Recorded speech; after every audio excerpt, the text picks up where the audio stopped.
할렐루야. 너무 아름답고 또 너무 아름다운 교회, 정말 아름다운 목회자분들과 또 이렇게 아름다운 성도들을 바라볼 때 감격하지 않을 수 없습니다. 저는 새벽을 깨우는 사랑하는 믿음의 동료들이요, 또 같은 그 길을 가는 우리 믿음의 그 동료, 이 믿음의 사람들에게 정말 볼 때마다 이런 생각을 합니다. 하나님께서 여러분 같은 분들을 복되게 안 하시면 누구를 복되게 하시겠는가? 하나님께서 여러분들에게 그러한 은혜를 보여주지 않는다면 하나님께서 하나님됨을 나타낼 수 없다고 생각합니다. 저는 확실한건데 여러분들이 매일 이렇게 나와서 기도드리는 그 기도가 결단코 하나님 앞에 떨어지지 않음을 같이 나누기를 원합니다. 저도 여러분과 같이 새벽 기도에 전심을 다하는 사람 중에 하나입니다. 어느 날 제가 사무실에 들어가니까 계속 저의 그 스케줄을 관리하고 있던 사람이 한번 저한테 개인적인 얘기를 하고 싶다고, 그래서 같이 미팅을 갖게 되었습니다. 그 사람은 대부분 제 스케줄이 약 15분 단위로 짜여 있다는 것을 너무나 잘 알고 있습니다. 제가 15분 단위로 움직이기 때문에 얼마나 바쁜데 한 가지 이해 못할 일이 있다 그러더라고요. 그래서 그것이 무엇인가, 제가 매일 아침에 오는데 어디 가나 그랬더니 제가 새벽에 한 3시 반이면은 대부분 일어나서 일을 정리하고 교회에 4시 반에 가서 새벽 기도를 하고 약 한 2시간에 걸쳐서 기도를 하고 제 사무실을 갑니다. 그랬더니 그 있는 시간이 도대체 뭐 하는지를 몰라서 궁금했는데 알고 보니까 기도에 가서 교회에 가서 기도를 하고 온다 그러더라. 그런데 자기는 도저히 이해할 수 없다. 근데 한 가지 질문을 정말 질문했는데 솔직하게 답변해 달라. 그 사람의 질문은 이거였습니다. 기도하면 응답됩니까? 그래서 제가 그 사람을 쳐다보다가 그런 얘기를 했습니다. 당신 보기엔 내가 바보로 보이느냐?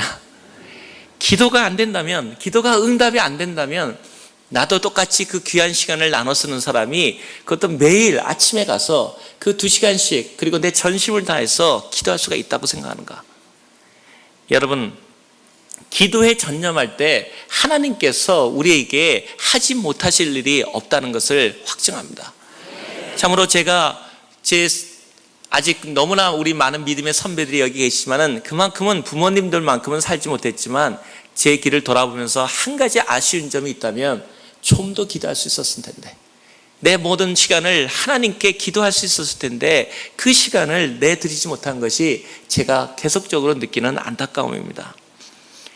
제가 많은 질문을 듣는 또 하나의 그 질문 중에 하나는, 제가 이민 1세인데 어떻게 그 주류사회로 또 전 세계로 들어갈 수 있었는가? 또 어떤 사람이 묻기를 저는 몇 가지 언어를 할 수 있는가? 라고 묻습니다. 종종 거기에 대한 질문은 제가 여러 나라에서 같이 특히 유럽 쪽에서 많이 활동하기 때문에 제가 약 5개 국어를 제가 연설을 합니다. 사람들 생각할 때 아니 5개 국어를 어떻게 합니까? 그리고 기도 시간 그 교회 예배에 빠지지 않고 그런 일을 하면서 어떻게 그 일을 감당할 수 있었습니까? 사실 주일 예배를 생각하면서도 제가 하나님과 또 우리 가정한테 결단하는 거 있습니다. 저는 한 가지 작은 소망이 있고 또 지켜나가는 것이 있다면, 제가 섬기는 큰 교회는 아니지만 제가 섬기는 교회에 주일날만은 결단코 빠지지 않으려고 최선을 다하고 있습니다. 그래서 어떤 때는 금요일이나 토요일날 그 유럽에 있다가도 바로 비행기가 없는데도 그 예배 시간을 위해서 미국에 왔다가 그리고 1시간 만에 유럽으로 돌아가는 일도 많습니다. 그러나 그러한 일을 할 때 얼마 전에는 제가 스웨덴 그 국왕과 그리고 노르웨이 국왕의 그 만찬이 있었는데 정말 그 토요일 날 중요 미팅이고 또 왕궁에서 하는 거기 때문에 아주 그 기대가 되는 것이었습니다. 근데 거기에 참석하려면 제가 주일날 제 섬기는 교회에 빠지게 되기 때문에 제가 거기를 빠져나가게 돼야지만 하는 그런 여건이었습니다. 그래서 제가 얘기하기를 꼭 제가 미국에 돌아가야 되겠습니다. 그랬더니 거기에서 얘기하기를, 아니 이렇게 중요한 미팅에 빠지면 어떡합니까? 무슨 일 때문에 돌아갑니까? 그래서 제가 얘기하기를 세상에서 미국에서 제일 중요한 사람하고 만나기로 약속되어 있습니다. 그분들 생각에는 아마 이 사람이 갑자기 미국 대통령하고 미팅이 있어서 급히 돌아가는구나. 그들이 고민을 하더니 그렇게 하라고. 제 마음속에는 바로 제가 섬기는 교회에 가서 같이 기도하는 그 마음이 저한테 열망이 있었습니다. 제가 지금 생각해 볼 때 경제를 전공하고 또 국제무역을 전공하는 사람이 이해타산으로 한다면 참으로 이렇게 어리석은 비즈니스와 장사와 또 무역에 대한 경영이 있을 수 없을 것입니다. 그러나 중요한 사실은 하나님 앞에서 우리가 예배에 전심을 다할 때 하나님께서 여러분의 일을 하신다는 사실입니다. 기도라는 것이 무엇입니까? 바로 하나님 앞에서 내가 그분과 같이 일을 하는 거 아닙니까? 저는 어저께도 잠깐 말씀드렸지만 바로 지금 금번달에도 세계를 벌써 몇 바퀴를 돌았습니다. 그 많은 사람들이 생각할 때 그런 얘기를 합니다. 세계를 그대 품 안에 가지고 세계를 움직이는 사람들은 여러 군데 나가야 됩니까? 저는 그렇다고만 생각하지 않습니다. 실제로 세계를 움직이는 사람들은 바로 하나님과 함께 골방에서 주님의 그 초청에 부름받아서 얘야 나와 같이 기도로 세계를 경영하자. 그 부름에 함께 무릎 꿇고 기도할 때 요만한 책상 위에서 하나님께서 세계를 경영하신다고 믿습니다. 바로 여러분의 기도 속에 오늘 목사님께서 여러분의 그 많은 기도를 인도하셨는데 여러분이 하나님 앞에 드리는 그 정성경 기도 단 한마디의 외침의 기도일지라도 여러분의 기도 때문에 이 교회가 성장하고 이 교회를 하나님이 복되게 하시고 여러분의 기도 때문에 나아가서 전 세계가 여러분의 기도의 손 안에 있다는 것을 여러분께서 그를 긍지를 가지시고 거기에 하나님께 기도로 더욱더 전념하셔야 된다고 믿습니다. 실제로 예수 그리스도께서 사역하셨던 사역지를 가보면 그분이 생애를 태어나셔서 120마일을 벗어나시지 않으셨습니다. 하나님으로 오신 그 예수 그리스도께서도 120마일을 벗어나지 않으셨어도 하나님의 기도의 손 안에 참으로 겟세마나에서 기도드리는 새벽 기도에서 드리는 그 기도를 통해서 세계를 움직이셨다는 사실은 바로 우리가 이러한 새벽 기도를 통해서 하나님께서 우리에게 복되게 하시고 참으로 믿음의 가문을 일으키시고 바로 여러분 가운데서 그러한 믿음의 조상들이 나오게 되는 놀라운 역사가 일어날 것을 확신하는 바입니다. 제가 언어 얘기를 하다가 넘어갔는데 언어를 5개의 나라를 어떻게 하는가 많은 사람들이 참으로 궁금해합니다. 시간도 없고 저는 특별히 언어 학교에서 다른 나라의 그 다른 5개국어를 언어 학교에서 배우지 않았습니다. 사람들이 계속적으로 질문합니다. 그런데 어떻게 그 다른 나라 말들을 그렇게 합니까? 제가 여러분에게 이 기도회에 새벽 기도에 나온 여러분에게만 비밀을 가르쳐 드리겠습니다. 중요한 사실은 우리가 어떤 얘기를 들었을 때 그걸로 끝난다면 전혀 우리하고 상관없는 것입니다. 제가 어저께도 말씀드렸지만 세상에 위대하고 유명하고 재산 많고 학식 많은 사람은 참으로 텔레비전에도 많고 책에도 많고 수많은 사람이 있습니다. 그러나 여러분 우리가 성경에 오늘 읽었던 다니엘도 한번 유명한 사람이라고 하지만 여러분이 유대에 가보신 분들은 알겠지만 조그만 지역에 한 조그만 제사기에 지나지 않았습니다. 그런데 중요한 사실은 세상에 수많은 위대한 사람들이 있어도 하나님하고 관계가 없다는 사실입니다. 하나님이 관계하는 사람은 조그만 유대 땅에 있는 나라의 고을일지라도 하나님을 전심으로 찾고 하나님께 나오는 사람들만이 하나님이 관심 있는 사람이라는 것입니다. 저는 오늘 이렇게 기도에 나온 여러분이 바로 그런 하나님의 열망적인 부름을 갖고 어떻게 하면 주님을 위해 살고 내가 어떻게 하면 세상을 위해 살지 않고 주님을 위해 살겠다는 그런 하나님의 결단 가운데 나왔다는 것을 잘 알고 있습니다. 중요한 사실은 우리가 이제 이러한 그리스도의 마지막 날들을 살아가면서 어저께 얘기 드린 것처럼 세계적인 일반적인 리더들도 20년 앞을 자기의 내일 앞처럼 얘기하는데 하물며 세상의 끝을 세상을 지고 가고 세상을 이끌어가는 이러한 그리스도인들의 이름이 바로 우리가 이제 우리도 그리스도의 도래를 바라보면서 우리도 결단하는 그런 시간들이 와야 된다고 생각합니다. 세상을 위해 살 것인가 아니면은 주님을 위해 살 것인가 아니면 주님을 의뢰할 것인가 아니면 세상의 돈과 명예와 우리가 갖고 있는 그런 학식을 의존할 것인가. 많은 사람들이 제가 하는 얘기에 대해서 어떤 세상적인 무역과 경제와 그러한 재정 얘기를 들으시려고 기도해 오신 분은 한 분도 없다고 생각합니다. 많은 분들이 제가 이곳에 있으면은 전 세계 돌아가고 유명한 사람들이 만나는 얘기를 하고 그걸 원하지만 실제적으로 중요한 것은 천무하게 그것은 우리하고 관계가 없고 중요한 사실은 하나님 앞에서 내가 기도하고 우리가 같이 기도하면 세상이 변화된다는 사실을 고백하는 것입니다. 오늘 이 자리에서 새벽 기도를 맞으면서 정말 우리가 다 다니엘과 같이 결단할 때가 됐습니다. 세상을 따라갈 것인가? 아니면 내가 기도로 내 인생을 한번 바꿔볼 것인가? 세상의 방법을 따라갈 것인가? 아니면 기도로 하나님께서 나에게 역사하신 것을 내가 볼 것인가? 그것이 우리 앞에 있는 당면 과제입니다. 새벽 기도를 하면서 제가 느끼는 그런 언어 관계는 생각해 보니까 시간이 너무 부족합니다. 제 자신도 볼 때 도대체 공부할 시간이 없고 어떻게 하면 좋을까? 그러다가 제가 오래전에 이런 생각을 했습니다. 하나님, 저는 미국에 와서도 영어가 제 언어권이 아니고 제가 할 수 있는 언어가 아닙니다. 거기다가 여러 나라 말을 해야 됩니다. 어떻게 하면 좋습니까? 제가 기도했습니다. 그래서 저는 이런 기도를 했습니다. 하나님이 성령님께서 오셔서 탁 안수하면 눈이 번쩍 띄어가지고 말이 줄줄줄, 성경에도 그런 기절이 있더라고요. 하나님 성령이 오니까 방언에 취한 것처럼 얘기를 하더라. 근데 어떻게 된 것이 우리는 방언도 안 주시고 뭐 아무것도 안 되니 하나님 오늘은 한번 눈이 번쩍 나게 지혜를 좀 주십시오. 그래서 제 마음속에 하나님께서 이렇게 말씀하신 것을 느꼈습니다. 얘야, 그럼 네가 그 나라 말로 기도하면 되지 않니? 생각해 보니까 말은 맞는 것 같은데 그게 쉬운 말입니까? 내 말하기도 쉬운데 어려운데 기도로 하나님 말씀을, 그것도 속이 답답해서 견딜 수가 있겠습니까? 그래도 결단했습니다. 하나님 내 정성을 다해서 내가 각 나라 말로 기도하겠습니다. 그 다음부터 시작된 새벽 기도에 매일 2시간을 하는데, 여러분 생각해 보십시오. 2시간을 매일 그 나라 말로 하는데 제가 바보가 아닌 이상 그 나라 말 못하겠습니까? 지금도 제가 뒤편에 갖고 나오는 그 봉투에는 뭐가 들어있냐면은 그 플래시라이트, 조금 손전등하고 그 다음에 제가 외울 성경 구절, 그 다음에 말들이 전부 들어있습니다. 제가 가는 모든 곳에 제가 주머니를 넣어봐도 성경 구절이 있고 각 나라 말이 다 있습니다. 그래서 제가 그거를 택시를 기다릴 때나 혹은 직원을 기다릴 때나 뭐 할 때는 꺼내놓고 무조건 외우는 겁니다. 하나님께서 약속하지 않으셨습니까? 내 입에 하나님의 말씀을 띄지 마라. 그리하면 내 길이 형통하리라. 하나님 말씀을 어리석을 정도로 믿어나갈 때 하나님께서 우리에게 지혜를 주신다는 것입니다. 그래서 제가 제 앞자리에는 잘 안 왔는데, 왜냐하면 제 앞자리에는 성경 각 나라 말이 5마리 있고 거기다 사전이 있고 손전등이 있고 그러니까 사람들이 잘 안 앉더라고요, 제 자리는.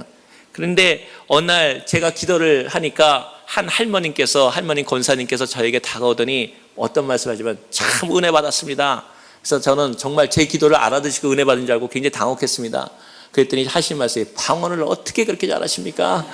세상에 방언 그렇게 명확하고 똑똑하고 정확한 방언은 일생에 들어본 적이 없습니다. 그래서 제가 속으로 생각했습니다. 참 방언 내가 5개 나라 말을 하는구나. 느끼는 것은 여기 젊은이들에게 도전하기를 원합니다. 여러분, 시간이 없어서 새벽 기도를 못한다, 그런 일은 없습니다. 저는 새벽 기도를 해야 된다는 것이 잘못된 규정과 인상이 들어왔다는 걸 알고 있습니다. 많은 사람들이 생각할 때 새벽 기도를 하는 사람들은 연세가 드시고 시간이 남고 혹은 많은 걱정거리가 있는 사람들이 새벽 기도를 한다. 천만의 말씀입니다. 새벽 기도를 하는 사람들은 젊고 하나님 앞에 할 일 많은 사람들이 나와서 하나님 앞에 그 꿈을 내려놓고 하나님 앞에 통곡하는 시간입니다. 하나님, 내 인생을 잡아주십시오. 나의 길을 잡아주십시오. 그리고 내가 이렇게 기도할 때 내 인생 가운데 하나님께서 이루어진다는 것을 보여주기를 원합니다. 그래서 저는 많은 고등학생들이라든가 많은 분들한테 이런 얘기를 합니다. 한국에서나 마찬가지로 공부할 시간이 없다, 안 되면 수학 공식을 갖고 그거를 외우면서라도 기도하라. 수학 공식조차도 하나님 앞에 기도 정 안 되면 새벽 기도에 와서 졸면서 자면서라도 기도하라. 심지어는 아파서 누워있어도 교회에 와서 누워있어라. 왜냐하면 우리의 삶이 하나님 앞에 달려있기 때문입니다. 여러분이 그러한 삶을 갖고 새벽 기도와 거기에 전념을 한다면 여러분의 삶은 변하지 않을 삶이 없고, 참으로 단언컨대 그래도 하나님 앞에서 응답을 못 받았다면, 어떤 사람이 재정을 기도라도 응답을 못 받았다면, 새벽 기도를 해서 못 받았다면 참으로 제가 물어드리고 싶을 마음도 있습니다. 그런 일은 없습니다. 하나님께서 기도해서 응답받지 못했다, 하나님, 그런 사람은 특별히 은혜 받고 위대한 사람이 아닌 이상, 근데 저는 특별히 여러분 가운데 위대한 사람이 그렇게 많지 않다고 생각합니다. 저도 특별히 위대한 사람이 아니기 때문에 다놓고 얘기합니다.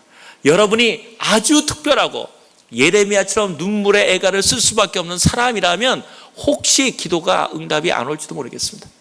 그것도 아주 늦게 올지도 모르겠습니다. 그러나 여러분이 예레미야가 아니라면 여러분 가운데 기도의 응답이 없는다는 것은 있을 수 없는 일입니다. 하나님 앞에 그 자신의 모든 것을 내려놓고, 특별히 젊은이들이 하나님 앞에 이 미국에 와서, 여러분 얼마나 놀라운 일입니까? 세상 사람들이 미국에 사는 사람들을 부러워할 뿐만 아니라 여러분의 발걸음조차도 닮아가기를 원하고 있습니다. 그러한 젊은이들이 이 동양선교교회라는 하나님의 위대한 위선 앞에, 참으로 믿음의 선진들이 이 눈물 흘려 흘린 이 아름다운 교회에서 여러분이, 그것도 청년들이 새벽 기도를 깨어간다면 그 놀라운 제사를 하나님께서 받으시지 않겠습니까? 저는 여러분에게 그러한 놀라운 새벽 기도의 결단이 이루어지기를 원합니다. 저도 새벽 기도를 약 25년의 기간을 했습니다. 더군다나 금요일 날은 철야를 하는데, 제가 철야를 해도 우리 어저께도 한국에서 같이 신앙생활 하던 몇 분을 만났는데 그 청년들이 전부 다 선교사가 됐습니다. 그런데 하나님께서 저는 너무너무나 그 자격부달로 저는 늘 생각하기를 실격당한 선교사라고 생각합니다. 그 중에서 유일하게 저만 선교사가 되지 못했습니다.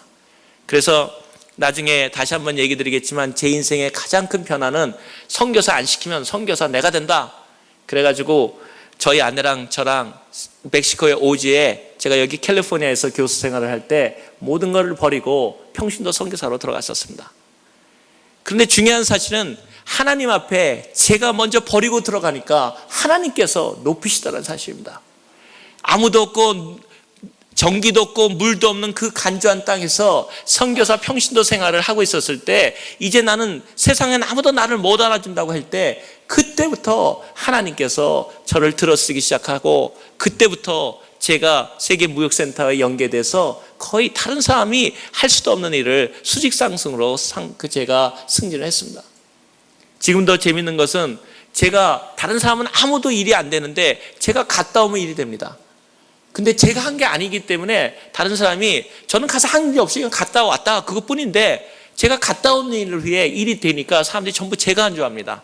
근데 뭐 굳이 또 아니라고 또 그럴 필요도 없더라고요.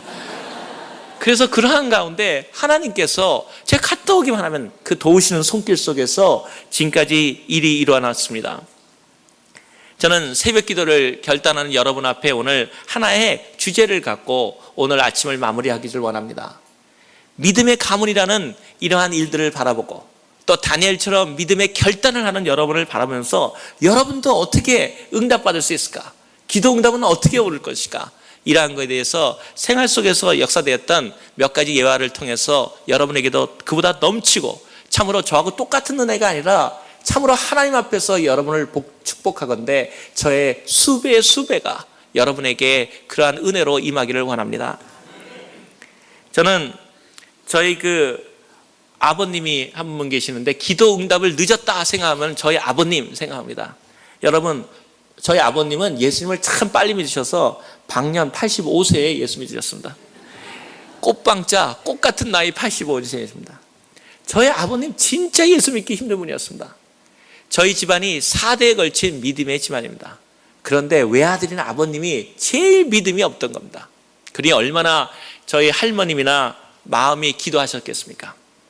근데 오늘 그 얘기를 들은 이유는 여러분이 바로 믿음의 주인공이 될 수 있다는 것이고, 지금까지 4대 5대 믿음의 집안에 아닐지라도 바로 여러분 가운데, 여러분부터 복음의 씨앗이, 그리고 여러분이 바로 그 축복의 복의 근원이 될 것이며, 또 그러한 일들이 우리 가운데 혹시 기도가 늦게 응답 올지라도 이러한 경우에 역사하시는 하나님을 통해서 하나님께서 여러분에게 어떻게 역사하시는 것을 나타내기 위함입니다.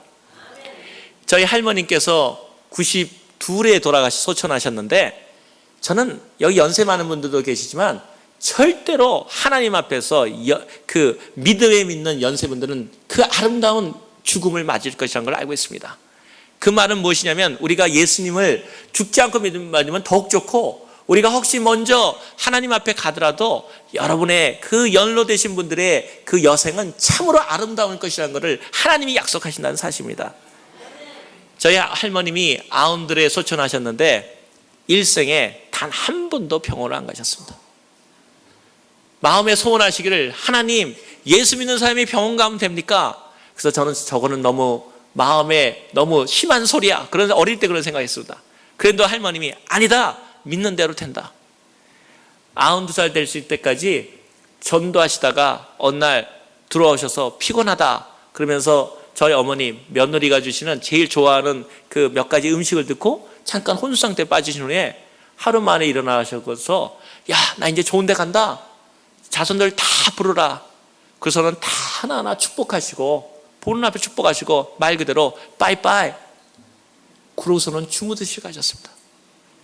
인생에 단 한 번도 하나님 앞에서 그 병원을 가보신 적이 없었습니다. 그런데 그 할머니의 매일 같은 새벽 기도의 제목이 뭐냐면 외아들이자 믿음의 종손인 아버님을 예수 믿게 하는 거였습니다. 근데 나중에 알아보니까 저희 아버님이 우리나라에서 만든 최초의 선교사 학교까지 다녔더라고요. 정말 얼마 전에 제가 물었습니다. 아버님, 나는 아버님을 도저히 이해할 수가, 지금도 생전에 계십니다. 저희 아버님 요번에 90이시고 어머님이 87이십니다. 그래서 제가 한국에 계신데 아버님께 여쭙습니다. 한 가지 이해 못할 것은 어떻게 그런 믿음의 집안에 나왔고, 더욱이 이해 못할 것은 미션 스쿨, 그 선교사들이 만든 학교에 한국 최초로 다닌 분이 어떻게 예수를 그렇게 잘 안 믿을 수가 있습니까? 그랬더니 저희 아버님 말씀이 이제는 말할 수 있다. 그래서 그 영생고보라고 그래요. 영원히 영생고보, 고등한 고보라고 했었는데 그 영생고보에 가면은 거기에 앉다가 너무너무 밖에 나고 놀고 싶어서 거기 집에 있는 그 머슴을 대리에 앉히고 내가 나갔었다. 그래서 내가 복음을 못 들었다. 그래서 내가 참 기가 막혀서 그러면 아버님 그 머슴이란 분은 뭐 합니까? 그랬더니 목사 되었다. 참 제 마음이 통곡할 지경이었습니다. 근데 저희 할머님이 92살까지 매일 기도하시는데도 한 번도 실망을 안 하시는 겁니다. 저희들에게 이르는 너희 아버지는 예수를 믿고 하나님 앞에 구원받는다.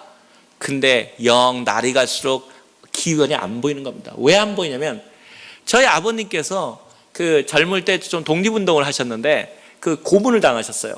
근데 이 젊을 때는 귀가 괜찮았는데 이 고문당한 것이 나이가 드시니까 점점 귀가 안 들리기 시작하셔서 그 다음에는 사람들한테 얘기하면 뭐라고 하면 말하는 사람이 신경질 나서 얘기를 안 하게 되는 거예요. 그러니까 복음 전하기가 어려워지는 거죠. 더군다나 재밌는 거는, 근데 제가 한번 실험을 해봤는데 아버님한테 좋은 소리를 들으니까 금방 돌아보시는데 예수님 하면 못 들은 척 하시더라고요. 그니 그거를 어떻게 얘기를 하겠습니까? 연세 드는 분을 가가지고 뭘 하겠습니까? 그게 방법이 없더라고요. 그러다가 저는 미국에 있기 때문에 할머님은 이제 돌아가셨고 어머님은 계속 기도하시지만 이 아버님을 정말 하나님이 기도 응답을 해 주실 겁니까? 이것이 저의 그 새벽 기도 하면서도 그것이 그 문제였습니다. 그러다가 어느 날 제 마음속에 이런 생각이 들었습니다. 안 되겠다. 멀리 있어도 내가 아버님을 전도하자. 그래가지고 새벽 기도 한다면은 가서 제가 편지를 썼습니다. 그 편지를 써면 뭐냐면 예수 그리스도는 누구신가? 예수도는 왜 믿어야 되는가? 왜 예수 그리스도가 하나님의 아들이실 수밖에 없는가? 왜 그분을 통해서만 구원을 얻는가? 하는 거를 매주 썼습니다. 그래가지고 제가 그 인터넷에서 작은 형님한테 보내면 작은 형님이 새벽 기도 끝나고 프린트를 해서 대자보 큰 거 만들어 대자보를 해가서 아버님 앞에 전상서 가는 겁니다. 희돈이한테서 편지가 왔습니다. 그럼 아버님이 암만 해도 제가 매일 끝인데 암만 해도 막내에 대한 사랑이 있지 않습니까? 멀리 떨어지고 그러다가 계속 그거를 보시더니 어느 날 그 결혼 60주년 때 결혼 60주년 되는데 저한테 연락이 왔습니다. 하신 말씀, 야 예수 믿겠다. 정말 감격했습니다. 그래서 결혼 60주년의 해에 어머니 아버님 보냈는데 그 회원식을 하는데 아버님이 세례를 받으셨습니다. 제가 그걸 보면서 아버님 해도 너무합니다. 어째 85세에 예수 믿는 사람이 다 있습니까? 그것도 처음부터 예수 믿는 집안에 들여서. 근데 그 다음에 오는 소식이 할머님의 기도가 땅에 떨어지지 않았다는 것을 저한테 알게 되었습니다. 어느 날 한국에 들어가서 그 오랫동안 섬기는 저희 교회에 같이 갔더니 아버님이 저를 손을 딱 잡더니 여전히 귀는 잘 못 들으시죠. 그러더니 요 맨 앞에 와서 딱 앉히시더라고요. 그래서 저는 속으로 아버님이 귀가 잘 안 들리시니까 앞에 와서 왔나? 그래도 잘 못 들으시거든요. 그러더니 딱 앉히시는 거예요. 그러더니 저한테 아버님 여기 앞에 오면 잘 들으십니까? 그래서 어머님한테도 물었어요. 아버님이 잘 들으십니까? 아닌데. 근데 왜 나를 손 앞에다가 왜 앞에 낚아서 앞치십니까? 그랬더니 아버님이 저한테 하시는 말씀입니다. 얘야, 축복받는 비결을 알았다. 그래서 어떻게 봤습니까? 목사님 침이 튀는 거리에 가서 앉아라. 그래서 제가 아니 왜 목사님 침이 튀는 자리에 가서 앉습니까? 하더니 내가 그때부터 기억나기 시작하는데 너희 할머님, 그 아버님, 어머님께서 얘기하기를 하나님 말씀은 가까이 다가가는 사람에게 온다. 그러니까 목사님 침이 튀는 거리가 최고의 거리더라. 거기가 가서 앉아라. 그래서 손잡고 오는 겁니다. 그러더니 그 다음에 딱 앉으시더니 그 다음에는 이렇게 앞에 이렇게 놓는 성경책을 놓는 데가 있지 않습니까? 그러더니 거기다가 성경책을 딱 놓으시더니 딱 성경책을 펴시고 거기서 사진을 꺼내는데 제 사진, 그 다음에 저희 식구들 사진 쭉 놓는 거예요. 굉장히 창피하더라고요. 아니 아버님 여기 앞에서 사진을 이렇게 쭉 들어놓고 그것도 잘 못 들으시면서 사람들 목사님도 그렇고 다른 사람 볼 때 이상하지 않습니까? 연세 많은 분이. 그랬더니 아니라는 거예요. 왜 내가 목사님 침이 있는 거리에 있는지를 내가 보여주겠다는 거예요. 좀 이따 목사님께서 하나님께서 이렇게 하시고 은혜를 받으시기 바랍니다 그러면요 아버님이 입술을 보고 아세요. 아멘. 이만 사람들이 할렐루야 그러면 어떻게 하시냐면 그 복 말씀을 갖다가 사진에다가 안수를 딱 하시더라고요. 여기 딱 저한테 안수 딱. 그러니까 하나님 말씀 받는 대로 자손들에게 안수기도 하는 겁니다. 제가 그거 보면서 정말 은혜 받았습니다. 여러분 아버님께서 전에는 그랬지만 이제는 자손에 대한 믿음의 감을 이끌어야겠다. 그러니 할머니의 기도가 얼마나 끈질겼다는 겁니까? 할머님 돌아가셨지만 그 기도가 지금도 살아 움직인다는 겁니다. 그 앞에다 사진을 놓고 한 목사님 말씀하면 할렐루야 악수 딱 안수하는 겁니다. 그러니 제가 그걸 바라보면서 하나님 감사합니다. 그래서 여기 있는 많은 연로하신 분들이 지금부터 할 일이 많은 겁니다. 여러분의 기도를 통해서 우리 연로하신 분들이지만 여러분의 기도를 통해서 자손들이 참으로 장성하고 복되게 될 것을 믿습니다. 저희 아버님께 얘기를 하나만 더 하자면은 그러더니 아버님이 못 들어오시니까 이제 다른 사람 얘기를 잘 못 듣는데 어느 날 저희 어머니한테 한 동창회에서 전화가 왔답니다. 저희 아버님이 일본 법대를 나오셨는데 전부 다 일본에서 공부하시는 분들 그 나이 또래 생존한 분도 별로 없지만 그 당시에 전부 자기가 최고라고 생각하는 사람들 아닙니까? 전부 모여 앉았는데 하루는 거기 동창회장 된다는 분이 저희 어머니한테 전화가 왔답니다. 하시는 말씀, 요새 이동지, 그러니까 그때분은 동지라고 부르지 않습니까? 동네분 나오면 이동지한테 무슨 일이 생긴지 요새 목사 됐어요 그러더래요. 그래서 저희 어머님이 아니 무슨 얘기인지 잘 모르겠습니다. 그랬더니 설명인증은 동창회를 가서 전부 다 연세만들이 술도 놓고 딱 그러는데 얘기를 이제 전부 모였으니까 회장도 얘기 한마디 하고 전부 얘기할 거 아닙니까? 근데 저희 아버님 일어나셔서 잠깐 그런다는 겁니다. 그래서 이동지 하는 말이 뭐냐면은 나는 사람들이 자기 말을 먼저 듣고 믿음을 하자 그런데요. 그럼 이동지 다음에 하라 그러면요. 나는 그런 소리 안 들려. 귀가 안 들리니까. 당신 말해봤자 나는 안 들리니까 내 말부터 먼저 들으라 그런데요. 그래 할 수 없어서 전부 다 앉아 있으면 그때부터 제가 썰어보낸 예수 그리스도는 누구신가부터 읽기 시작하는 겁니다. 독립신앙에 있듯이 예수 그리스도는 누구신가? 왜 예수 그리스도를 믿어야 되는가? 하나님을 하냐? 그러면 동지 그만하세요. 그러면 안 들리니까 듣지도 않는데요. 끝까지 다 하고 그것도 아멘까지 받아야지 않는다는 거예요.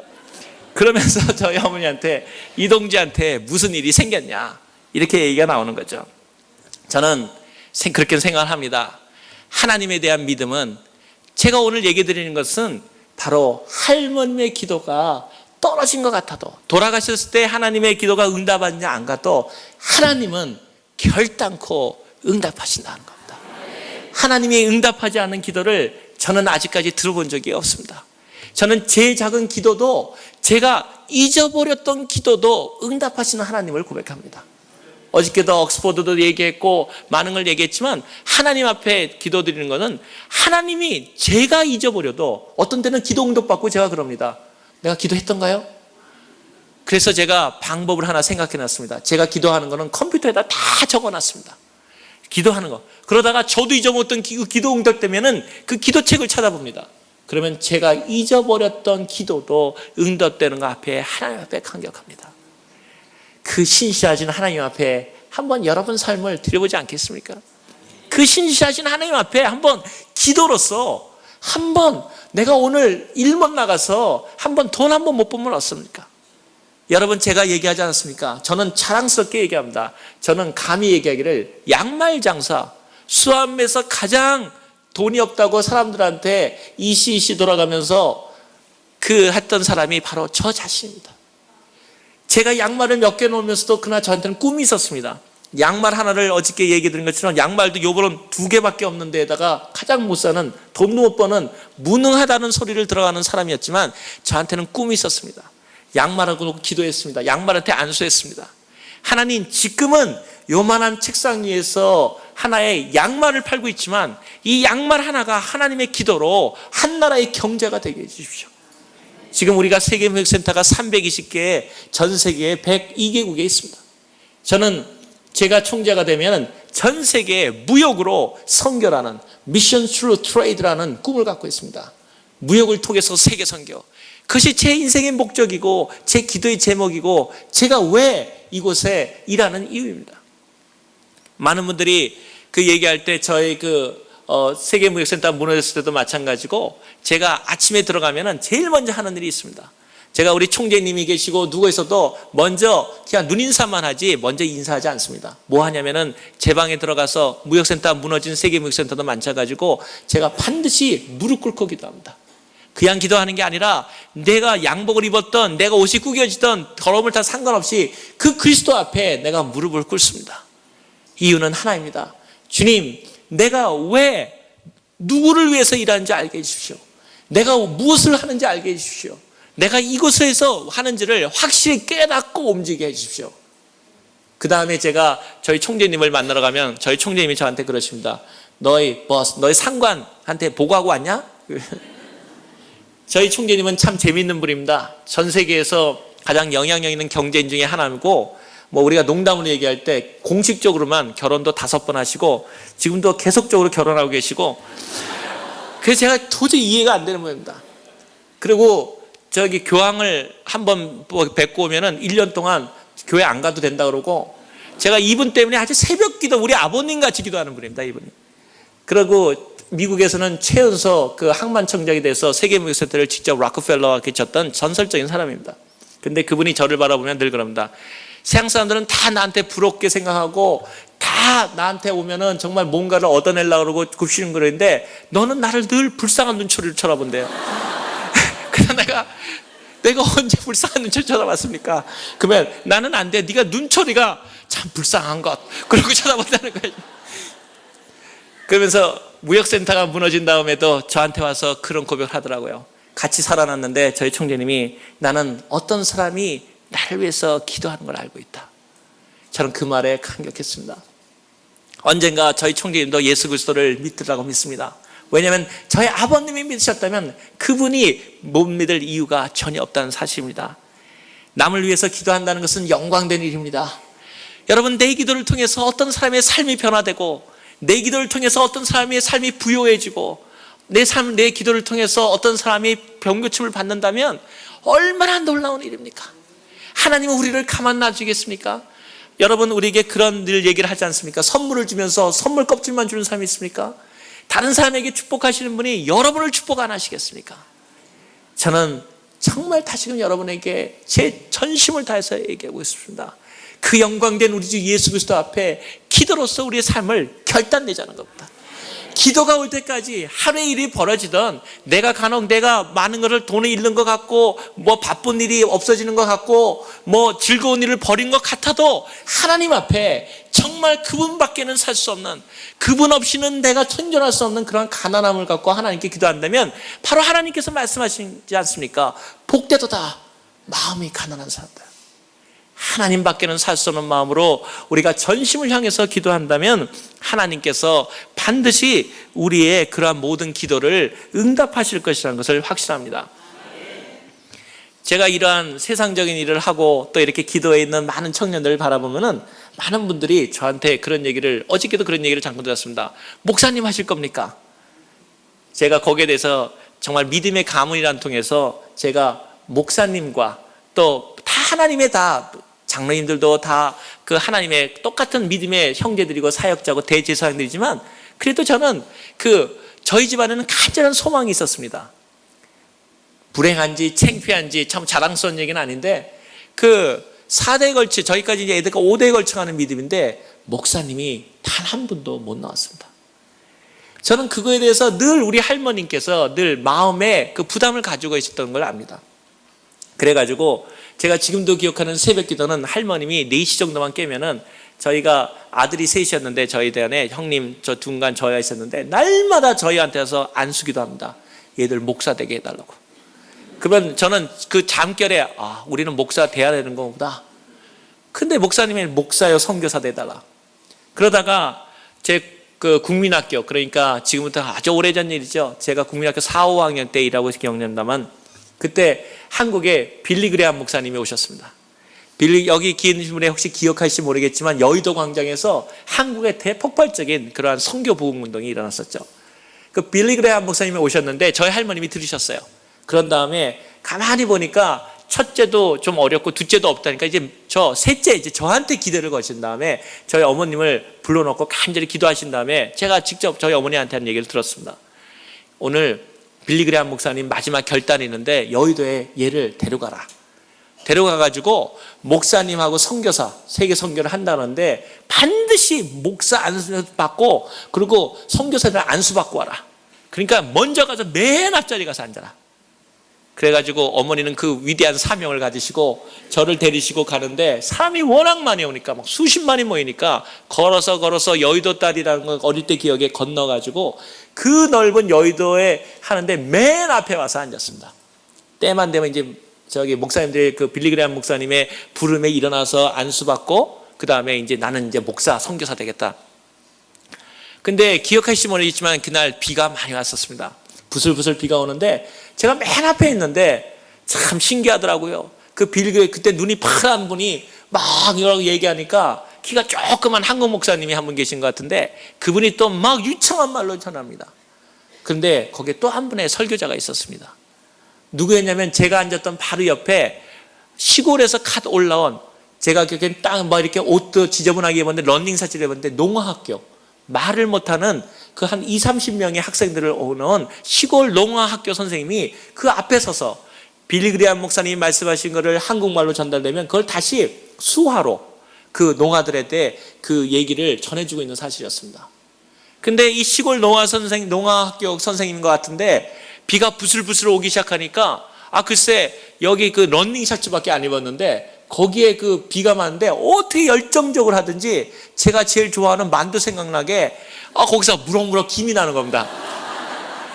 그러면서 얼마나 열정적으로 제가 지금도 잊지 못하는 그러한 열정적인 설교는 내가 알아들 수는 없었지만 그 한국말을 통해서 얘기를 비교는 됐겠지만 그 열정적으로 수화로 어린아이에게 전했던 그 수화 선생님을 기억합니다. 근데 그 앞에서 막 수화로 하는데 거기에 감동을 받았습니다. 멋있다. 그러다가 시간이 흐르기 시작하고 드디어 빌리 그레함 목사님께서 세계 선교를 위해서 목사여 선교사라는 한 사람이 일어나십시오. 그러니까 3단계로 거쳐지 않습니까? 통역되고. 그래서 거기에 정신 빠져 있는데 두 번째 질문이 한 사람 다 일어난 다음에 그 다음에 얘기합니다. 이번에는 선교를 도울 사람도 일어나십시오.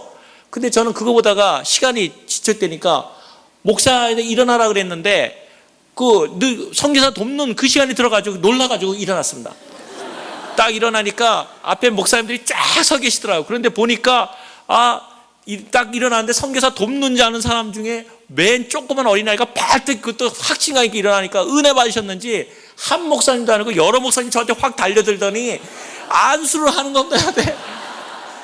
그러면서 뭐라고 안수하냐면 선교사를 돕는 사람이 되게 해주십시오. 선교를 갖다가 앞으로 하나님께 하는 선교를 돕는 위대한 그리스도의 사람이 되게 해주십시오. 전 속으로 나 목사 돼야 되는데 나 선교사 돼야 되는데 이 말 들리지도 않고 그냥 안수해가지고 지금도 생각하기에 제가 안수 잘못 못 받아가지고 목사 못했습니다.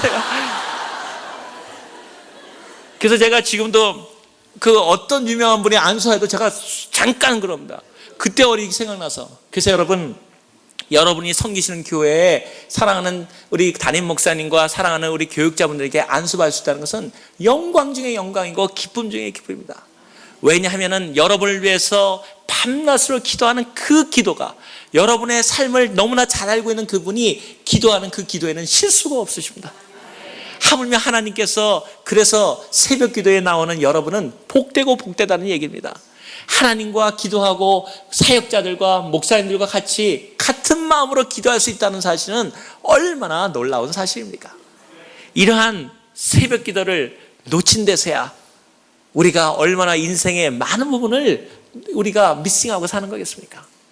저는 새벽 기도만 생각하면 가슴이 뛰입니다.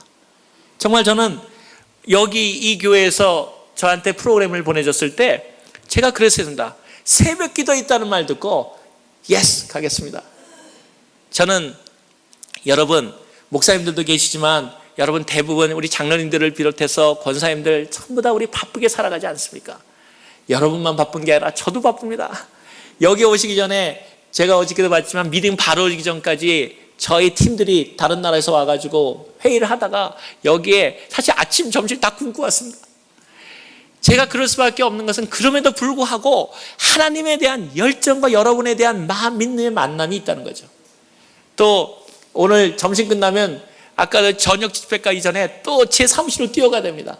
저희 320개 세계인목센터 아닙니까? 제가 오기만 하면 그 시간을 따져서 가서 일하고 또 들어와서 여러분하고 같이 해야 됩니다. 여러분 깨어나기 전에 저희 아내가 또 얌전한데 저한테만은 얌전해서 3시 반에 제가 4시 반에 깨워달라고 그랬더니 3시 반에 전화가 따로 왔습니다. 기도하시죠? 속으로 여보시오 여기 시간차가 3시간이요. 내가 자기는 거기 기도하고 있으니까. 기도로 교통할 수 있다는 것은 얼마나 놀라운 일입니까? 제가 이 새벽 기도하다가 일어난 여러 가지 불이익이 참 많았습니다. 사실 직장 생활할 때 매일 저희 아내랑 하루에 3번 이상을 전화를 하면서 전화로 기도하고 그러니까 한 번은 제 버스가 저를 불렀습니다. 부르면서 세상에 왜 같은데 3번을 매일 똑같은 시간에 걷냐고 이러고 일하냐고. 그래서 내가 일 못하면 얘기해도 이거는 우리 사랑하는 아내와 기도하는 시간인데 뭐 잘못됐냐. 그 다음부터는 다시는 얘기 안 하더라고요. 왜냐? 그걸 통해서 제가 일을 잘못한 적이 없다는 걸 알기 때문입니다. 여러분도 바쁘고 저희도 바쁩니다. 그러나 더 바쁜 일이 있습니다. 기도하지 않고는 움직이지 않습니다. 또 행동 없는 기도는 하지 않습니다. 여러분 새벽 기도에 여러분의 삶을 바치고 와서 여러분의 삶이 잘못된 사람이 있다면 다시건대 하나님 앞에서 말씀드리건대 단 한 사람도 여러분 앞에서 그러한 일들이 하나님께서 응답하지 않을 수 없다는 사실을 말씀드립니다. 끝으로 저희 그 믿음의 가문에 대한 마지막 에피소드를 얘기 드리고 끝내려고 합니다. 여러분 여기 저희 어머님 얘기를 하다가 믿음의 가문 얘기를 하다가 저는 어떤 믿음의 사람들이 잘 살았다 뭘 살았다 그런 얘기를 하려는 것이 아니라 하나님 믿음의 사람들이 어떻게 살아갈 수 있는가. 제가 60주년 때에는 부모님의 그 생애를 통해서 저희가 아버님이 세례를 받으셨다는 얘기를 했는데 금년이 저희 부모님 결혼 65주년입니다. 참으로 90세와 80 한국 나이로 88 그러니까 2살 차이시니까 참 어려운 그러한 생활이지. 그 어려운 일이죠. 근데 여러분 놀라운 일 있지 않습니까? 하나님 믿는 집안에는 저희 집안에 단 한 사람도 어린 자손까지도 먼저 다친 사람도 없고 먼저 죽은 사람도 없고 아이가 없는 사람, 아이가 없어도 은혜지만 아무튼 그분들이 생각할 때 결혼하는 사람도 없고 이혼한 사람도 없고 단 한 사람도 하나님 생에서 모두에서 한 사람도 세상적으로 벗어나는 사실이 없다는 사실입니다. 왜 많은 형제들이 있는데 어려움이 없겠습니까? 어떤 형제는 일이 나오고 어떤 사람은 철로 나오고. 그런데 중요한 사실은 믿음의 부모의 눈물의 기도가 있는 믿음의 부모의 자식은 결단코 망하지 않는 사실입니다. 저는 생활을 하면서 제가 유학 생활하면서 얼마나 어려웠겠습니까? 정말 양말 장사하면서 돈 한 푼 저는 한국에서 $1도 받아보지 못했습니다. 그러한 가운데 여러분 아시다시피 미국에 최소한도 몇백 불이라도 가져와야 되지 않습니까? 저는 가져오지 못했습니다. 그럼에도 불구하고 어려울 때 너무너무 어려울 때 제가 기도한 마지막 기도는 이거였습니다. 주님 내 어머니의 기도를 기억해 주십시오. 주님 내가 안 된다면 내 할머니의 기도를 기억해 주십시오. 그러한 기도의 위대한 사명 가운데 여기 사랑하는 우리 믿음의 선배들이 이 자리에 앉아 있습니다. 믿음의 선배들이, 어머니들이, 아버지들이 기도하지 않는다면 어떻게 가정이 바로 설 수 있으며 어떻게 교회가 설 수 있습니까? 많은 교회들에게 저희도 그런 일을 합니다. 저희 다른 교회에서 배운 얘기인데 저희 교회도 그거를 우리가 채용했습니다. 회의를 하자, 우리 그런 거 없습니다. 모든 것이 다 기도회입니다.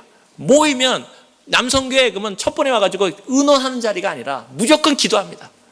왜냐하면 기도보다 앞서는 행동은 반드시 하나님 뜻에서 벗어나기 때문입니다. 중요한 사실은 우리가 믿음의 사람들이 이곳에 와서 할 것은 모이면 기도하고, 그분의 모이면 그 기도에 하나님 앞에 모든 것을 맡겨드리고, 우리가 조금 손해보면 어떻습니까? 우리가 조금 세상적으로 볼 때 어리석어지면 어떻습니까? 중요한 사실은 하나님 앞에서 내가 기도하고 있는가, 그 사실이 우리의 삶을 이끌어간다는 사실입니다. 어머님 얘기를 하다가 제가 한두 달 전에 얘기를 끝으로 하려고 하는 것입니다. 그것은 제 사랑하는 어머니, 정말 제가 사랑하는 예수님 다음으로 존경한다는 어머니라고 생각했는데 한국에서 급전이 왔었습니다.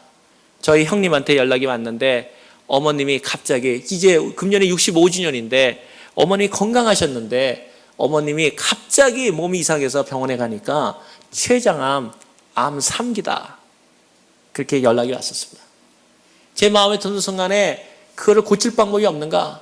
그랬더니 연락이 계속 오는데 췌장뿐만 아니라 또 요새 제일 가는 간하고 그 췌장, 특히 그 한국의 그 여성분들이 거기가 무슨 관이 있는데 그 간하고 췌장 거의 관에 제일 많답니다. 여자가 남자들이 5배랍니다. 그때 이유를 알아보니까 남편들이 속속여서 그렇답니다. 진짜입니다. 아무튼 그래서 그 수술하기도 어렵다는 겁니다. 그래서 돌아가시는구나 생각하니까 눈물이 앞을, 자기 부모가 암만 한 나라에 간다 그래도 부모의 그 마음 아픈 사람이 어디 있겠습니까? 안 아픈 사람이. 그래서 제가 세상 일을 다 그만두고 제가 무조건 하고 한국으로 갔습니다. 왜냐하면 다른 사람들이 세상에 잠만 중요한 일에도 내 부모가 아플 때 내가 얼굴을 볼 수 없고 내 아내가 나를 원할 때 내가 같이 있어주질 못할 성공이라면 저는 그런 성공 원치 않습니다. 세상에 있어서 내가 어떤 것을 가져도, 예를 들어서 내 교회가 나를 원하는데 내가 내 일 때문에 내 교회를 할 수 없다면 그런 성공은 나하고 상관이 없는 성공입니다. 그래서 한국에 달려가니까 저희 어머님이 병원에 딱 계시더라고요. 그래서 저만 온 게 아니라 저희 형제들이 우애가 좋아가지고 전 사람이 딱 아프시다 말 듣자마자 20몇 명이 병실로 확 몰려드는 거죠. 각곳에서 각 일을 하고 있는데. 근데 애들도 오고 했는데 우리가 당연하니까 병원에 들어가니까 슬픈 마음이 있고 이제 안기 상기인데 그러고 기도합시다 할 거 아닙니까? 그랬더니 저희 어머니 잠깐 그러시는 겁니다. 그래서 어머니 뭘 잠깐입니까? 그랬더니 전부 다 바라보더니 하시는 말씀이, 얘야, 하나님한테 기도하려면 아버지한테 기도하는 건데 아버지가 기도할 아들 자녀가 되는 걸 내가 확인해야지 그 기도를 들 거 아니냐. 병원에 왔다고 해가지고 다 기도한다고 응답됐느냐? 어머님은 당신이 갖고 있는 암조차도 자손들에 대한 전도의 기회로 삼으시는 거였습니다. 그런 다음에 조카들이 들어오고 전보를 하니까 쫙 앉혀놓고 똑같은 말씀을 하면서 나를 위해서 기도하길 원하냐? 당연하지 않습니까? 할머니가 돌아가시는데. 그런데 먼저 그렇다면 너의 하나님과 관계가 정립돼야지 네 기도가 응답된다. 그러면서 그 앞에 성경을 피게 한 다음에 다 읽게 하는 겁니다. 기도하러 온 사람들이 전부 다 못 가고 예수 그리스도는 누구신가? 다시 시작하는 거야. 왜 하나님인가? 거기에 장로님도 계시고 우리 형제 소용없다는 거야. 다시금 예수 그리스도를 어머니 보는 앞에서 확증하라는 겁니다. 그런 다음에 어머님 따라하라고 구원기도까지 다시 시키고, 그러니 얼마나 저도 다시 하고, 그런 다음에 조카들이 오고 다 구원받다 확신을 한 다음에 그 다음에 날 위해서 기도해라. 저는 정말 감동했습니다. 하나님 앞에서 자손들에게 자기의 암까지도 하나님 앞에서 복음의 길을 삼는 거. 그런 다음에 의사를 만났는데 의사들이 얘기하기를 할머님 87세는 수술이 안 됩니다. 그것도 암 상기는 병원에서 안 하려고 그러는 거 아닙니까? 왜냐하면 잘못된 거 뻔한데, 그리고 수술이 중요한 게 아니라 수술하면 깨나지 못한다는 겁니다. 근데 누가 수술하겠습니까? 그러면서 수술 그 사진을 보여주는데 암이 완전히 그 안쪽 잘 보이지도 않는데 자세히 조사하니까 그게 조사가 잘 안 된다 그러더라고요. 그러더니 완전히 사망한 게 손 못 댑니다. 그래서 우리도 생각했습니다. 어머님 이제 어떻게 하나님께 맡겨야 되죠. 그런 다음에 그 다음날 왔는데 그 대학병원에 병원장이 저희를 만나자 그러더라고요. 뭐라고 하냐면, 제가 이상하게 다른 사람은 저도 과장인데, 외과 과장인데 할머니 수술 안 합니다. 나도 아직 87살 된 할머니를 수술해 본 적이 없습니다. 그런데 이상하게 여러 번 보니까 수술하고 싶은 열망이 생깁니다. 그러면서 하는 얘기가, 저희가 있는 어머니 병문안을 왔다 갈 때마다 병실에 웃음소리 나는 병실은 처음 봤습니다. 왜 웃음소리가 나나 했더니 날마다 기도하고 있다는 거예요, 저희 병실이. 그래서 생각해서, 자기도 의사로서 상당히 리스크가 있지만 한번 정말 가족들이 괜찮다 그러면 한번 해보지 않겠습니까? 참으로 결단이 필요한 시간이었습니다. 그래서 제가 저희 어머니한테 여쭙습니다. 어머니 어떻게 하시겠습니까? 그랬더니 어머니, 나는 수술한다 그러더라고요. 그래서 제가 아들인데도 이런 얘기를 했습니다. 어머니, 생명에 너무 연연하시는 거 아닙니까? 그러니까 저희 어머님이 그러시더라고요. 하나님 믿는 사람들은 죽을 때까지 최선을 다해서 삶을 살고, 내가 만약에 살아나지 않아도 은혜지만 살아난다면 많은 병에 있는 사람들이 얼마나 많이 위로를 받겠니? 거기 있는 사람들이 암 환자들인데, 다 암 환자들인데 내가 하나님 앞에서 일어날 수 있다는 걸 보여줄 수 있다면 이 사람들 얼마나 은혜를 받겠니? 그래서 어머님한테, 좋습니다 어머니, 하십시다.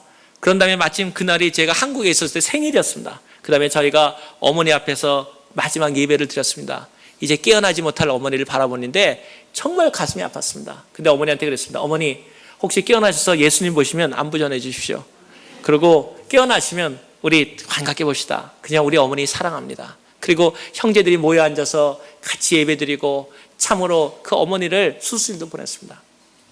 1시간이 지났는데 저희는 1시간 안에 나오면 걱정이 되었습니다. 1시간 나오면 너무 암이 많이 퍼져 있으면 바로 그냥 수술 안 하고 덮고 나오겠다는, 1시간이 넘어가니까 안심이 되더라고요. 그런데 2시간, 3시간, 4시간 넘어가니까 불안해지기 시작하더라고요. 3시간이면 끝날 정도 수술이 6시간인데도 안 나오는 겁니다. 돌아가시는가 보다. 그런데 그 와중에 이렇게 한국에서 수술실은 밖에서 기다리게 돼 있는데, 저희 형제들이 모여가지고, 사람들 전부 그 수술실 밖에서 얼마나 초조하게 기다립니까? 저희 형제들이 모여서 기도하고 옆 사람 전도하고 할렐루야 간증하고 하니까 처음에는 어이가 없다시 쳐다보다가 나중에는 와서 묻더라고요. 정말 예수 믿으면 좋습니까? 그 어머니를 옆에 기다리는 형제들이 같이 기도하면서 그 어머니를 맞았습니다. 6시간 반인가에 나오셨습니다. 나오셨는데 암을 제가 직접 봤는데, 여기 많이 암 환자들 봐도 그런데 제 딱 주먹만 하더라고요. 그걸 여기서 다 떼어냈더라고요. 그랬더니 수술 어떻게 되니? 하나님 앞에 맡길 수밖에 없습니다. 연세가 들어가서 피도 이렇게 혈관도 잘 연결이 안 됩니다 그러더라고요. 그러나 준비는 하시는 게 좋습니다. 근데 수술 안 했으면 일주일을 못 넘기셨습니다. 또 그러시더라고요. 그래서 일주일이나 뭐 마찬가지 하나님께서 보여주길 원하고 데려왔습니다. 근데 놀라운 거는 마취 상태인데요. 마취 상태인데 하나님을 찬양하더라고요. 전 그거 보면서 그런 생각했습니다. 내 피부, 내 핏속까지도 예수 그리스도를 채울 수는 없을까? 내가 무의식 중에도 내가 주님을 찬양할 수는 없을까? 그 무의식 마취되는 상황에도 하나님을 찬양하는 어머님을 바라보면서, 하나님, 정말 우리가 이렇게 살아가는 것이 어머님들의 기도와 그 기도 가운데 있었군요. 그걸 깨달았습니다. 그리고 어머니께서 우리가 전부 다 못 깨어날까 걱정했는데 6시간 후에 깨어나셨습니다. 첫마디 눈을 뜨더니 할렐루야. 그래서 우리도 예수님 안 만나셨습니까? 그랬더니 저희 어머니, 예수님이 안 만나주네 하지만 깨어나셨습니다. 그런데 그 다음부터가 더 재밌습니다. 그 다음부터 형제들 불러더니 그 믿음의 치료를 하는데, 그 다음에는 그거를 이겨나가는 과정이 하나님 앞에 그 얼마나 큰 수술입니까? 사람들이 다 할머니 돌아가신다는데 저희 그 병 방문 앞에 딱 써다 그러더라고요. 88세 할머니라고 크게 써붙이래요. 지나가는 사람들 보고, 나가는 사람들 보고, 그들이 나중에는 그 주변에 있는 사람들이 그 할머니한테 와서 기도받기 시작하고 같이 예수님 받기 시작하고, 어머니는 예수 그리스도를 전하기 시작했습니다. 그러더니 어떤 식이 되냐면은, 얼마 전에 제가 딱 여기 오기 전에 4일 전에 형님한테서 병 간호 입지를 받았습니다. 거기에 되니까 그 의사가 보낸 노트가 카피해서 왔더라고요. 거기 이렇게 써 있었습니다. 의학적으로 설명할 수 없고 병리학적으로 설명 안 되는, 그 다음에 땡땡 치고 날라리 할머니. 그래서 제가 우리 어머니는 그렇게 막 얘기하고 그러시는데 왜 날라리냐 그랬더니 하도 즐겁게 노래하고 다녀가지고 저분이 암 환자야, 저분이 뭐 그래가지고 그 병실에 온전히 하나님께 나간다는 거죠. 그래서 제가 어머님한테 다시 전화드렸습니다. 어머님이 항암 치료를 계속 나갔는데 머리도 빠지고 그래서 제가 어머니 그 항암 치료 힘들지 않습니까? 항암 치료가 왜 안 힘들겠습니까? 또 어떤 분은 나이가 드시니까 항암 치료를 받지 말라 그럽니다. 그런데 들어갑니다. 근데 저희 어머님 말씀이 항암 치료하는 날이 완전히 축제, 전도 분위기입니다. 왜냐면 야 오늘 가가지고 전도하러 간다. 그래가지고 그 항암 환자실에 할머님이 가는 날이 완전히 전도의 날로 변하는 겁니다. 제가 이 어머니의 삶을 바라보면서 이번 65주년에 저희 7월에 들어갔는데 저희 가족이 이렇게 결단했습니다. 선교사를 보내자. 물론 각 가정에서 선교사를 보내지만 이번에 저희 가정에서 6형제인데 저희 집안이 다 한 가정이 한 선교사를 미국에 있는 CCC하고 같이 합력해서 12명의 선교사를 저희 가정이 풀타임으로 보냅니다. 약 25만 불을 대서 저희가 풀타임 선교사로서 12사명을 해서 6가정을 각 맡고 아이들은 사역, 선교사님의 사역을 맡고 새로운 가정 모델을 보여주기를 원하는 것이죠. 이번 65주년 결혼식에는 우리가 기념으로 이제 언제 우리 부모님 결혼식을 다시 보겠습니까? 그러나 두 연로하신 분을 바라보면서 하나님을 믿고 기도하는 사람에게는 하나님께서 어떠한 희년, 기쁨의 날을 주시는가? 하나님을 믿고 끝까지 기도하는 그 자손들에게 하나님께서 어떠한 은혜를 주시는가? 그리고 우리는 그걸 어떻게 답하는가? 우리가 6가정, 12명의 선교사들을 풀타임으로 저희가 풀리 지원하고 그를 한국교회와 같이 선교사로 12명을 보내면서 하나님께 영광을 돌리기를 원하는 것입니다. 끝으로 저희 어머니의 그 믿음의 기도를 얘기하면서 제가 다시 여기 오기 전에 한국하고 저희는 매주 이렇게 전화하면서 기도하는데 어머님이 전화가 왔습니다. 그 부모님 날 아닙니까? 어머니 날. 그래서 전화가 왔는데 그랬더니 저희 아들, 딸 오라 그러더라고요. 전화로. 그래서 뭐 하냐 그랬더니 저는 여러 나라 말을 하지만 한국말이 전 세계에서 가장 아름다운 말 중에 하나라는 확신을 갖고 있기 때문에 집안에서는 영어를 절대로 안 쓰고 한국말을 합니다. 저희 아이들이 저보다 한국말 더 잘합니다. 그런데 동부에서는 그게 상당히 힘든 일입니다. 서부는 상당히 다양하게 돼 있지만 동부는 상당히 한국말을 잘 안 쓰거든요. 그런데 할머님이 그 아이들을 받는 다음에 하시는 말씀을 보고 제가 정말 충격을 받았습니다. 저희 어머님이 저희 아들, 딸한테 하나 묻는다. 너희가 나를 위해서 기도해 줬지? 그러니까 저희 딸 아들이 말하기를 할머니 기도했습니다. 그러더니 할머님이 계속 연속적으로 얘기하시더라고요. 내가 기도했기 때문에 내가 나았단다. 내가 어머님이 왜 이 얘기를 자꾸 계속 하시는가? 어머님이 하시고자 했던 것은 얘야, 너의 기도는 응답된다. 그 어린아이에 아직 할머니 미국에서 자라나서 아직 잘 모르지만 할머니 죽어간다고 하던 걸 우리 아빠가 그렇게 기도했었는데 내가 학교 갔다 왔다 가면서 어떤 때는 건성으로 기도했을지도 모르는 그 기도도 하나님이 응답하시는구나. 그를 살아나신 할머님이 전화로 얘야, 내가 내 기도 때문에 살았단다. 기도에 고맙단다. 그때 저는 제 아들 눈에 맺히는 눈물을 보았습니다. 할머니를 잘 알지는 못했지만 하나님은 기도를 응답하시는구나. 그리고 아빠가 어머니에 대해서 기도하는 것을 본 아들이 나를 위해서 기도해 주지 않겠습니까? 아빠가 기도하는 어머니를 위해서 기도하는 아들을 갖고 있는 그 아버지를 바라보면서 제 아들은 저를 위해서 기도해 주지 않겠습니까? 저는 오늘 이 새벽 기도를 마치면서 여러분에게 다시금 같이 그리스도의 이름으로 우리가 결단합니다. 믿음의 부모의 믿음의 기도가 있는 믿음의 부모의 그 자식은 결단코 망하지 않는다. 그리고 하나님의 기도는 늦은 것 같아도 내가 잊어버렸던 기도도 반드시 응답하신다. 그리고 우리는 기도를 통해서 세계를 변화시킬 수 있다. 그리고 그러한 위대한 사역 가운데 이 새벽 기도의 용사로서 하나님의 그 보배장으로 여러분을 이끄셔서 이끄셨고 오늘 그러한 가난한 심정으로 우리가 기도할 때 하나님은 여러분에게 말씀하신다고 믿습니다. 복되도다 마음이 가난한 자요. 그리고 복되도다 기도하는 자들에게 세상을 움직이는 하나님의 놀라운 권세가 우리에게 주어질 것을 믿습니다.